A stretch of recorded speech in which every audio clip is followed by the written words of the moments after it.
Good morning, mamukasei mhuri yeZimbabwe. I hope munofara kumativi mana enyika kwamuri ikoko. Tine vana vatinavo.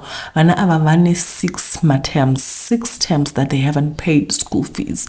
Saka kuchikoro vakanzi vasadzoka. Mama vavo is a single mom. Vari kutozamawo kuti zviite, but at this point kana muchiona kuti mama vasati vabhadhara school fees in 6 terms. That is a long. This is 2 years, ne? 2 years vasingabhadhari school fees, but vana hanzi vana vari intelligent zvisingaite, so she is trying kuti vapinde pabhimu, but at the moment vanzi kuchikoro vasadzoka next term. So this is an appeal to the public.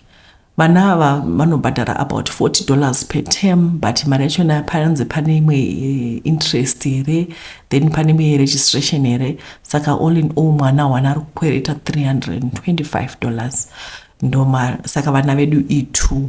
Saka we are just appealing to the public kuti guys, may you please help us. At the moment hatisati taane help yatawana because it's mid-month, and also a lot of people are promising to help. If you work for an organization that can help us, that can assist us, just take them, send them this link, vaone video inwe, so that we can also get assistance. I know the struggle, life is not easy in Zimbabwe. Vanhu vari kutambura vedu.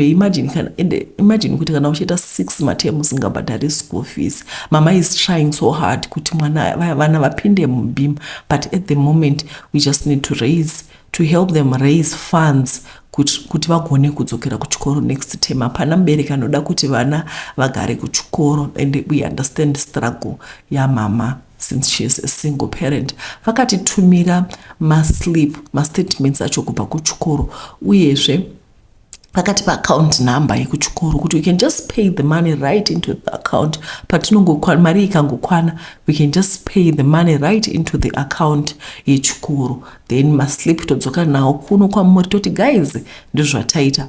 Inini from this side, from my side, I've been also reaching out to organizations akati one day ndiri kuita reach out, and they haven't given me a response yet, but we are praying for the best. I'm not going to tell you the organizations that I've reached out to since vasati vandipa response, but I know kuti pane vakati they will get back to me on, I think today, vakati before weekend. So I'm looking forward kuti ndinge ndichiwana response nas. Kana vakangorespondawo ndichavuya pano ndichikuudzai kuti aiwa zvaita. Saka kwamuri koko, may you find it in your hearts. If you know any organization that is going to assist us, if you as a person can also say we have $50, we have $10, whatever amount that you have. I know of people vanga vachitoda kushandisa World Remit kutumira. I don't know kuti World Remit, what do you need? My details are munenge muchazoda. As to all those who are very interested, I'm going to leave my number. I'm going to leave my number here on the screen. Those that kune mara patsetse dzinenge dzichiona, but I'm a very married woman and faking wrong because I don't want foreign things. Don't send me crazy things, okay? This is business, strictly business. To all those who would want to talk to me about this school fees issue, please please send me a message on this number. Okay, ndichatoisa number murume wangu basho muchakaora vati because I know people are crazy out there. Pane vanhu vanozokutumira message yaya kuti what. Saka if you are interested in helping, I'm going to leave my number, then we talk. Vanoda kutumira neWorld Remit mobatsirawo vari kudiaspora. I know kuti $700 is not a lot of money. Tinoisumudza, tinochimhanya, tikangoita $10 pamunhu. Pane vamwe vari kuchema vari kuti isusu toda kubatsirawo asi hatigoni $10 because we are full-time housewives. Whatever amount that you have, it's going to go a long way. Like I said on this platform, Tiri 18,000. If we can do R1 per person, we can raise the money. So there's no amount that is too small. So the update is taka approach my organizations. They haven't given us any response, but munondakataura naye akatonditi you are in the right path, you are doing a very good job, and we will get back to you as soon as possible. So we are waiting for that, and I know kuti they are going to help us. And also, if you work for any organization, but that's my emphasis, if you work for any organization that can help us, please send them, just share this video. That's one thing that you can do to help us. Share this video kuitira kuti isvike kwainofanira kusvika tigowana vanhu vanotibatsira. I also said kuti this platform is 2 months old. Anditi takatanga muna August, September, October, November, December. So it's almost 4 months old. But hatisati tava paposition yekugona kufinansa vanhu. Asi with my heart, you guys, you know my heart, my wish is to help, and I'm also going to contribute mariwo yakati one day.